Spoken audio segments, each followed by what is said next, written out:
That was a good one.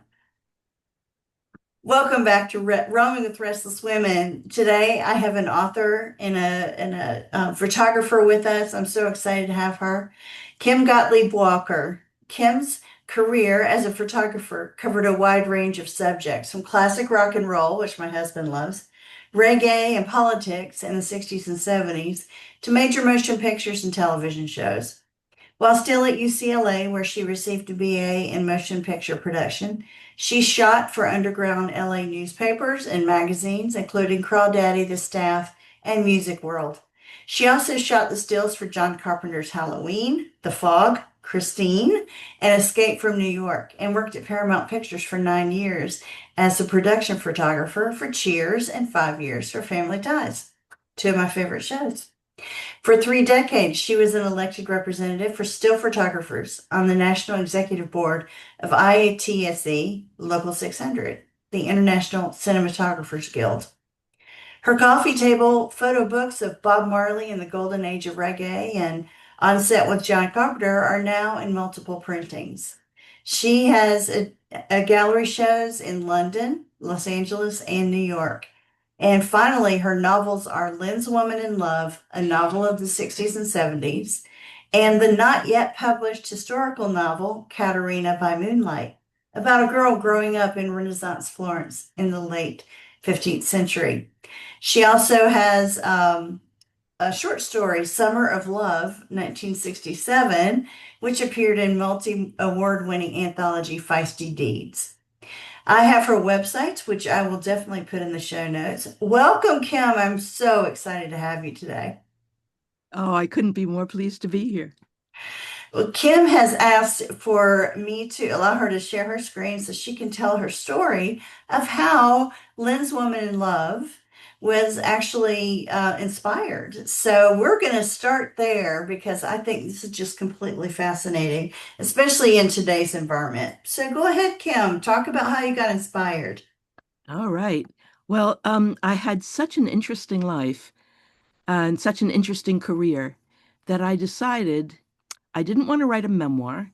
I wanted to let my experiences inform my writing. And so, let me see how I make this so everyone can see it. So Um, it's from beginning. There we go. from the Perfect. beginning. Uh, so, Yes. so the first thing I ever shot was the free speech movement at Berkeley, which was my freshman year. And so Wow. that's the first thing that my heroine in my novel shoots. And there's Joan Baez performing for the crowd. It was a very exciting introduction to journalism. And Nice. and we had guests at UCLA like Dan Ellsberg, who revealed the Pentagon Papers and helped end the Vietnam War, and Shirley Chisholm, the first Black Congresswoman, and Dr. Spock, and Ray Bradbury, the science fiction writer. Yeah. And then I used to go to Wow. interviews with my teacher, and we interviewed Jimi Hendrix. And I didn't know he was flirting with me till I read that in a book about 20 years later, which really impressed my teenage daughter. Um, I bet. and teenage daughters are not easy to impress. And No. this was backstage at the Shrine Auditorium where he was jamming with other musicians. So, and here's Andy Warhol smiling. Have you ever seen Andy Warhol smiling? No, I have not. That's quite Took a long, amazing. I had to wait a long time for any change in expression to get that picture. And Jim Morrison, who performed in a Mhm. floating club every week, Joni Mitchell, James Taylor, and Carole King. Wow. There was a protest in London for a magazine called Oz, which had published pictures of Rupert the Bear doing sexual things, which upset them terribly. So the magazine was banned, and there were rallies around London. And that was the year that I lived in London. And this is Pink Floyd in the recording studio, and Fillmore. Oh, wow. Okay. and my trip to Pakistan. All of this informed the book. On the far right there are the women in the women's quarters who were not allowed to be photographed, but they wanted to, so they would warn me when they saw the men coming. Wow. And the first TV show I did was the Sha Na Na show. So that got me really hooked on doing TV. Some of the political stuff was when McGovern won the primary. Wow. Annie Leibovitz was there. I photographed Woody Allen in performance and in interviews. I met my husband over the formation of a music magazine called Music World, and we put Tom Waits on the cover. No one had heard of him at that point. Oh, wow. And this is Graham Parsons, the father of country rock. And Morrison's project. he Yeah. jammed with Emmylou Harris for the whole afternoon. It was just magical. And in the center there is Cameron Crowe, who was a young rock journalist. It was before he did his almost famous tours, before he wrote for Rolling Stone. Oh, wow. And there's Mark Bolan, Peter Frampton, Jerry Garcia, Robert Palmer, David Crosby, Graham Nash, the Eagles and Linda Ronstadt, Patti Smith. That double exposure was in the camera because I'd run out of film. I wound it back and I got amazing double exposures on the Oh, my negative. goodness. That's amazing. And Especially then like that top one. Yeah. I shot Bob Marley over a 2 year period when my husband was working as the head of publicity for Island Records. And so over a 2 year period, I shot him. That's my husband introducing George Harrison to Bob Marley. Wow. And one of the original Wailers, Bunny. This is the book that was produced Yes. from all those experiences with Bob Marley. And my only selfie, I was reflected in the mirror in his room when I photographed him. Oh, wow. That's my Now, only was this picture in with Bob Jamaica? Marley. Was this in Jamaica This or was back in in the Jamaica. United States? Oh, okay. This was in its home in Jamaica, yeah. And this was shot in West LA. This was the cover of High Times magazine, the only time he liked posing. And that's my almost 3 year old son who knew every cut on every reggae album that had been released in the United States. So Bob got a huge kick out of him. And this is Deborah Hill. She's the producer who got me into the union, into the Cinematographers Guild, which really Nice. changed my life. Um, and I worked with John Carpenter on 5 of his early films, and that resulted in my book On Set with John Carpenter. And Oh, so wow. there's Jamie Lee Curtis, Jamie and she's Lee, yes. a wonderful, wonderful person. She still is. And just some of the jobs on set, they handed me cans of Dr. Pepper and they said they want to see that people are using it. So I went around handing it to people. And this is working on Escape from New York, which is the film that got me into the union, which I'm very Oh, those grateful are for. awesome pictures. And this is the director, John Carpenter, and his director of photography, Dean Cundy. I had taught them to point because it gave me a picture if nothing else was happening. And they spontaneously pointed in opposite directions. And that's my favorite picture of me. I'm not a gun person, but playing with the props was irresistible. Oh, that's cool. And that's the whole crew from Escape from New York. I prided myself in Wow. my crew pictures so that you could see every single person because every person on the crew is important. Absolutely, not just the stars, right? Yeah. And I worked on Cheers for 9 years. This is the director, Jim Burrows, the best director in sitcoms, with John Cleese, who was the guest that night. And just a few varied photos from the various shows I worked on. Brandon Tartikoff on Deep Space Nine and Yes. The Next Generation. Yeah, I worked on those pilots and from Cheers and from Family Ties. Wow. So you got to meet quite a lot of cool people. Oh, this is nice. Yeah. And I worked I'm at a big Comic-Con. Trekkie, so Oh, nice. I worked on yeah. Comic-Con for years and years, and I would photograph all the different guests that my husband would arrange the studios to send the actors and producers and directors down there, and I would photograph them. And then this is my novel, which has now won over a dozen awards, and Wow. it was 25 years in the writing. So Wow. there you, Sex, drugs, and rock and roll. yeah. And I didn't want to write a memoir, even though Yeah, my life had been really colorful. So I decided what I would do was write a romance novel instead. So that is so neat. But she basically is you represented fictionally, correct? absolutely. Yeah, Okay. she is my alter ego. But by writing it as a romance, it gave me a structure. It gave me Yeah. um, it gave me room to invent. So it has some wish fulfillment. It has it has more challenges for her because my life has been fairly easy. So I had to give my heroine Maddie a few more challenges. So Okay. it's Well, it doesn't all seem like it reflected was in the book. easy. So when did you It, get into photography, period?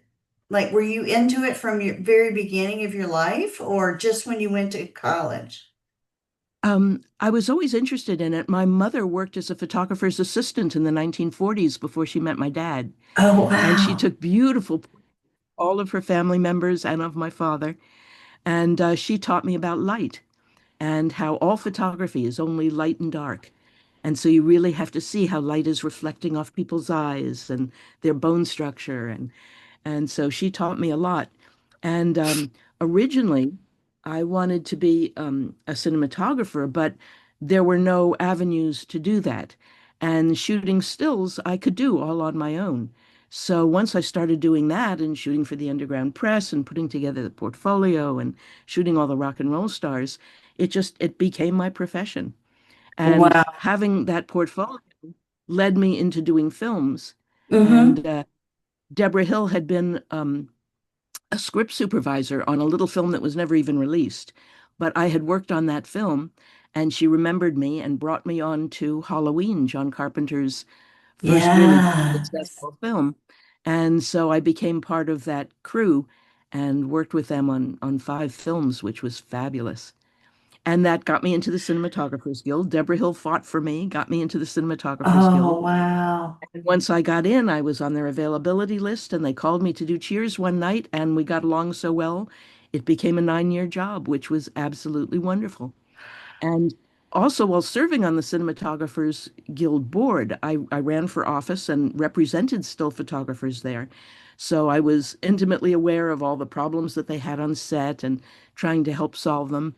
And it was a wonderful community. And now I have a whole new community. I'm turning 79 next week. You definitely do not seem like it, and you certainly don't look like it. Well, So, I don't feel like it. I congratulations. don't feel like it Well, inside. yeah, It always I don't feel I'm 62 and I don't feel like I'm 62. I just, I just do whatever I want to do. And it's never too late to reinvent yourself. I That's mean, right. it was hard being a still photographer because sometimes you work 18-hour days and you're Oh carrying a lot of gosh, I can equipment. imagine.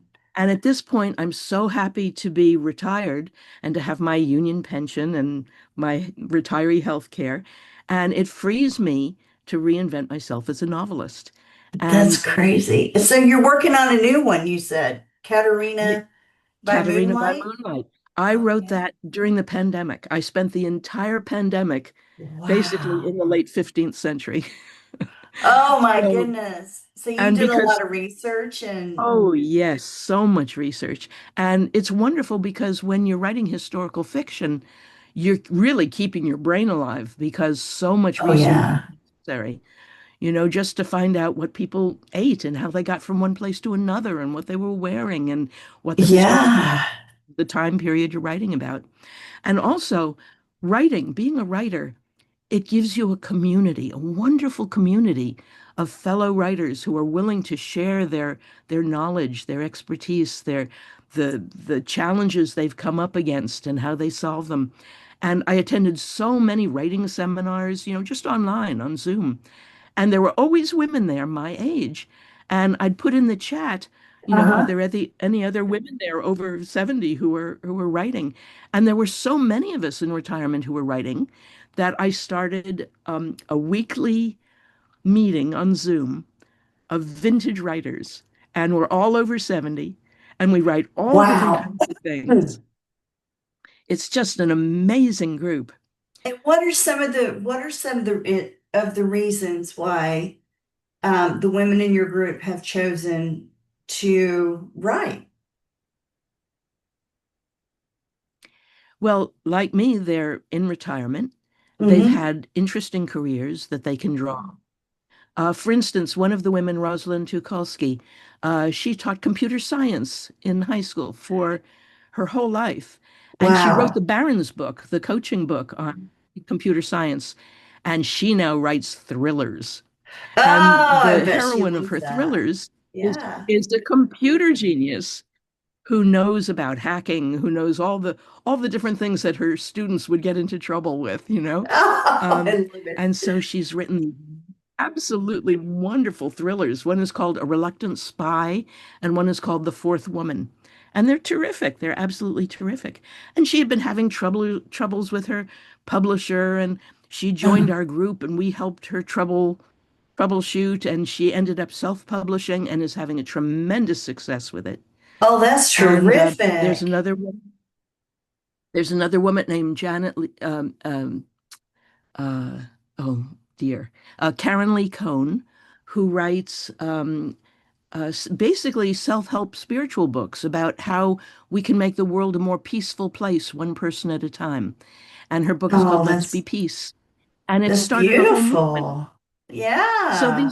these women are wonderful. Their brains are alive because they're actively using them, and we meet every week on Zoom to give each other encouragement and to share our victories and you know the obstacles we face. And it's just been a wonderful community.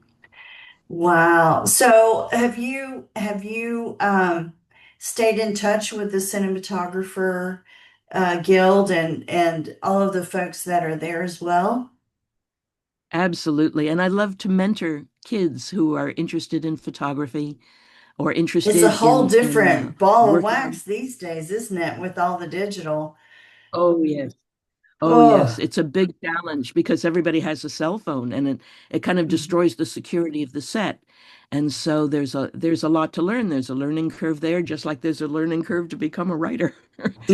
And yeah, so, yeah. in fact, just this week I was at UCLA for a mentoring session where they had alumni come and talk to kids who are interested Oh, in entertainment industry jobs. oh, that's cool. So, what are you finding is that they're running up against in the new age of photography? Besides, everybody's got a cell phone, but what about AI and its impact? I mean, it's scary to me. It can be very useful, but it's also quite Yeah. scary that we can create a reality that really isn't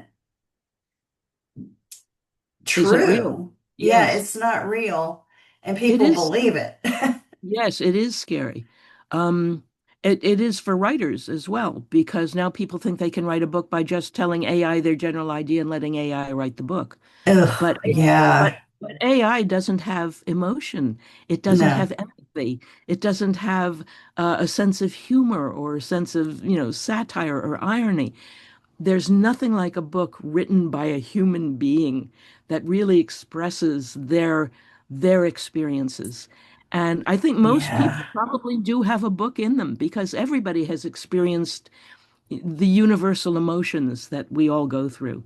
And yes, and when you're writing historical fiction, the history may change, the circumstances may change, but human emotions are the same. And so it's yeah. just a matter of picking a time period that you really feel connected to, and then letting your characters interact with the history, but feeling the emotions that we feel today.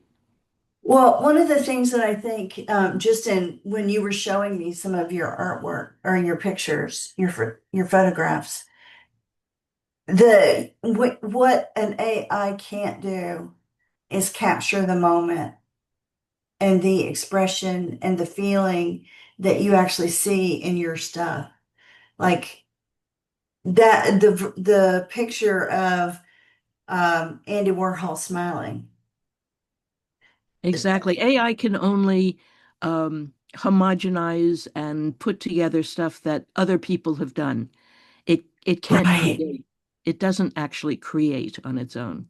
We Correct. we are the creators. And Yeah. it's a special gift that every single one of us has. Everyone has a talent for something. Oh, And for sure. yes. Yes. So I'm sorry that I have to end this, but the short form, we're kind of cut off at 30 minutes. But I want to ask you my three questions that I ask everybody at the end of our episode. The first one, if you can close your eyes Mhm. and tell me what you see in your mind's eye when I say wise woman. I see all of the wonderful people I've met over the course of my life and the kindness that I've experienced. Yeah.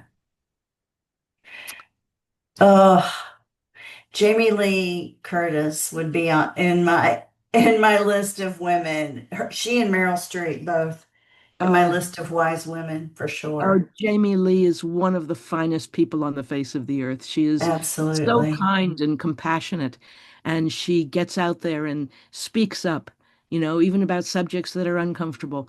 Oh But she yeah, gets out there and is not afraid to speak on behalf of people who don't have a voice. correct. And I so appreciate people like that and like you, because I need to go and find your radio book for my husband. He would love that. Okay. My second question is, where do you like to roam? Oh my goodness, I love to roam through my imagination for sure. Yes. Yes. And in 2019, I got to Rome and Florence, Italy, and that's what inspired the Renaissance book. And when I got home, the characters from that period and from Botticelli's paintings just whispered in my ear and dictated the book to me, which was a wonderful experience. Oh, that sounds wonderful. So I did a lot of roaming in late 15th century Italy. Oh, without the smell Yes, in my mind. in your mind. And my final question, what makes you restless, but in a good way, Kim? Oh, well, going to the No Kings rallies has inspired me tremendously. Me It too.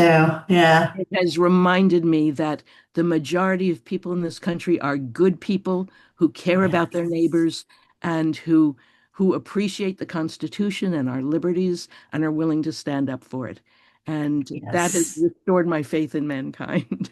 Yes, especially right now with what's going on in Minnesota and just hearing it's not just about, the people that have gotten hurt, which is horrific, but it's about people taking care of the people in their communities, making sure that they feel safe or that they feel as safe as possible and making sure that they're fed and that their kids are taken care of. And it's not just Minnesota.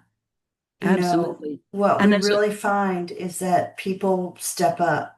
yes, People will and as a step up. photographer, I can say without a doubt, one of the most important things you can do is to document what's going on around you, because Yes, that's the only way to preserve truth and to let history know what's really going on. absolutely. Well, you've got the pictures to prove it. I remember, and I went to Kent State Oh my. University. And so, I'm very well aware of the Four Dead in Ohio and the pictures that documented what really went on there. So, well, thank you for being on the show. I really, really appreciate it. And I'm thrilled to have met you, I can say for sure. And I will put your websites that you sent to me on the show notes. And people, you really, really need to go and take a look at her work. It is amazing. Thank you so much, Kim. I'll talk to you later. Thank you. My pleasure. Julie Noonan here. Thank you so much for listening to Roaming with Restless Women. If you're a successful senior woman leader who would like to be on this program, please visit podcast.intuitivewisdomcoach.com. If you enjoyed this interview, please share this episode on social media and make sure to subscribe so you don't miss any future episodes. Your thumbs ups and reviews go a long way.